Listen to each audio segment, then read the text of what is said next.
இது நாகப்பட்டினம் ரூட்டு. நாங்கள் ஆக்சுவலாக யூட்டர்ன் அடிச்சுட்டு திரும்ப வரோம். கொஞ்சம் தூரம் போயிட்டு வரோம். ஏன்னா அந்த சைட்டுக்கு வந்து எப்படி இருக்குதுன்னு கொஞ்சம் தூரம் போயிட்டு யூட்டர்ன் அடிச்சுட்டு டுவர்ட்ஸ் வரோம்.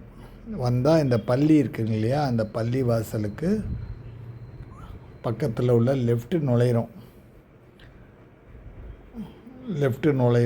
ஈசிஆர் ரோட்லேருந்து லெஃப்ட். இப்போ நமக்கு இதில் பார்த்திங்கன்னா ரைட் சைடில் வரும் லே அவுட்டு. இந்த இடம் வந்து ரைட் சைடில் வரும்.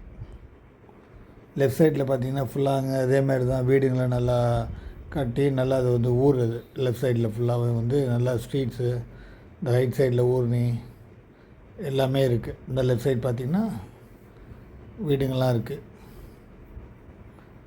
இப்போ நமக்கு ரைட் சைடில் நமக்கு வந்து இது வரும், லேஅவுட் வரும். நம்ம கொஞ்சம் தூரம் போயிட்டு யூட்டர்ன் வந்த இது தான் அது, சரிங்களா. இது வந்து 2வது வழி. அதுக்கு அடுத்த என்ட்ரன்ஸ் தான் மெயின் என்ட்ரன்ஸு, லேஅவுட்டுக்கு மெயின் என்ட்ரன்ஸு.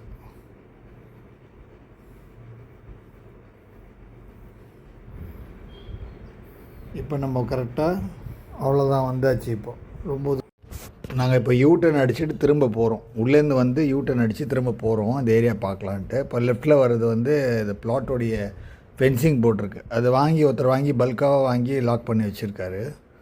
அதான் எண்டு. இது ரைட் சைடில் ஃபுல்லாக வீடுங்க கட்டுறாங்க பாருங்கள். வீடு கட்டுறாங்க. ஒரு 3/4 கிரவுண்டு, ஒரு கிரவுண்டு, பெரிய பெரிய பங்களா மாதிரி தான் கட்டுறாங்க. இல்லைனாலும் நம்ம ஆட்கள் தான். அது ஃபுல்லாகவே ரைட் சைடு ஃபுல்லாகவே முஸ்லீம் ஏரியா தான் அது. இது வந்து நம்ம லெஃப்ட் சைடில் இப்போ வந்து லேஅவுட்குள்ளே போகிறோம். ரைட் ஹேண்ட் சைடில் பார்த்தீங்கன்னா ஃபென்சிங் போட்டிருப்பாங்க. அதுவும் பெரிய பல்காக நிறைய பிளாட் வாங்கி லாக் பண்ணி வச்சுருக்காங்க. ஃப்ரண்ட்டை ஃபுல்லாக எடுத்துக்கிட்டாங்க அப்பயும் வந்து நிறைய பேர். இது நம்ம கொஞ்சம் இதை பார்த்திங்கன்னா நம்ம சைட்லேருந்து ஜூம் பண்ணுறோம். ஈசிஆர் ரோடு, அந்த ரோடு வந்து ஈசிஆர் ஃபுல்லாகவே அந்த ரைட் சைடு ஃபுல்லாக. லெஃப்ட் சைடில் தான் வந்து 6 வழிச்சாலை வருது. ரைட் சைடில் வந்து ஈசிஆர் ரோடு. அப்புறம் நம்ம லேஅவுட்டுக்கு ஆப்போசிட்லேயே வந்து ஃபுல்லாகவே வந்து பார்த்திங்கன்னா வீடுங்க இருக்கும். இந்த ஆப்போசிட்டில் பார்த்திங்கன்னா வீடுங்க இருக்கும். ஆமாம்.